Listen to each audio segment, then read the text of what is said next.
We had Antron on yesterday, and it's a perfect segue to Top Fuel because the plane crash. Shock and disbelief for race spectators at the Pomona Fairplex as that small plane crash lands near the drag strip, injuring 4 people on board. I'm excited, and I know you are too, about the round 1 matchup between Justin and Antron. And here it comes. It's about to happen. We were locked in, man, and literally the cars just went down the track, and I'm just waiting to get the signal from the starting line guy to Mark Oswald. He gets a signal. He nods his head at me. I flick the switches up, and then I was waiting for Brad to spin over, and then I pull the fuel pumps on the wide open and start the car to give it fuel. So I'm just waiting. I'm literally waiting. Like, I'm in the zone. I then took my deep breaths. The nerves are still, where everything starts getting really quiet and everything gets really, really calm. And that signal never came.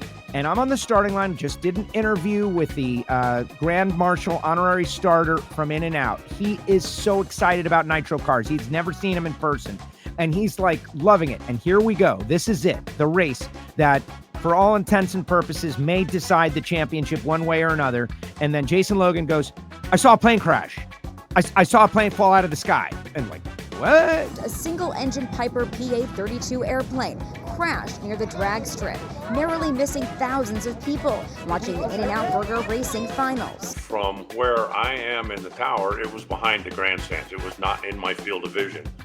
So I am sitting there, like many in the tower, I'm sure, thinking, what are we waiting for, right? Top end is clear, everybody's off, fire the next pair. Let's go, what are we waiting for? And then, I heard the back, hold on, there may have been a plane crash. And I'm like, a what?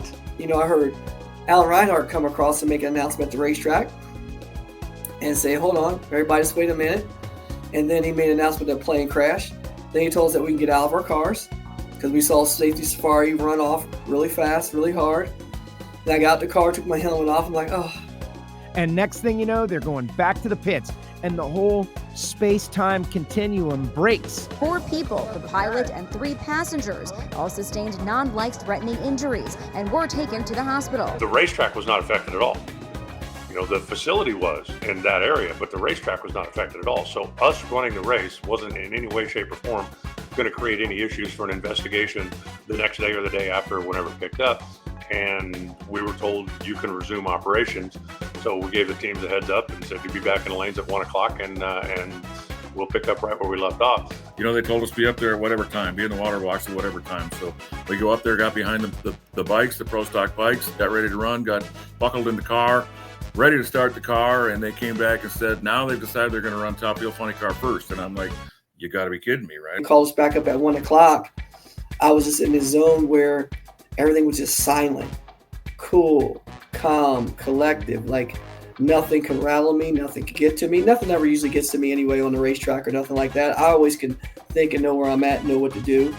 But I literally was just in this zone of blankness where I just did it. And it showed. I was 0.43 on the tree to Justin's 0.45. The next round against Langdon, I was 40 flat to his 49. And then against Brittany, I had the sun in my eyes on that side of the racetrack. In my eyes, and I was still 50. And then in the final against Doug, when the sun went down, I was 0.38. And I was like, this is AB of old. And my crew guys gave me the Brian Karate, Mark Oswald, Brad gave me the car to get the job done, man. You got to have to win a race now and to win a championship. You have to be hitting on all 8 cylinders. You can't have one dropped hole. If you do, you're going home. The last round, the racetrack was really spooky down track, which it was in the semifinal. Basically, from the last 8th mile on, the cars were really, really loose and sliding around the racetrack. So I asked, the tech department if we could get possibly some more spray on the racetrack downtown or down track for the final. And they're like, we just don't know what we can do. And I looked at them like, what do you mean by that? Well, come to find out, the Top Fuel Funny cars could not stand any more spray down track. They were obviously, afraid of chunking tires and blowing a tire. And obviously can't have that. I already had one wreck during the day, a doggone plane come down. So you sure didn't want a Top Fuel car going through there and blowing a tire. So they didn't want to spray down track before the Top Fuel cars ran. So they're like, if you guys want spray in high gear, you're going to have to wait till after the Top Fuel cars. So that was an easy decision for our crew chiefs. I didn't know anything about it when I got up there, but that was the decision. That's why we ended up running last. So then they ran the Top Fuel funny cars. Then they went out and sprayed the racetrack, and we ran. But again, I just love when, like, do you want to win the championship? You don't have to be sitting there going, please somebody beat Joe, please somebody beat Joe. You do your job and you will be champion. I love it when it plays out like that. Well, exactly. It makes it so much better. If you're looking to buy a ticket to a race next year's finals, I don't know why. There's all these people like, back in the day, it used to be all in full. Go buy a ticket for next year. Get your ticket like as soon as you possibly can, because we've had back-to-back years with winner-take-all finals, but in Top Fuel in particular, Antron versus Justin, Antron versus Langdon. Like, Antron's got to beat everybody that's in his way. And then the newly crowned world champion faces last year's winner-take-all world champion in the final round of the race. You can't draw it up in a more meaningful way.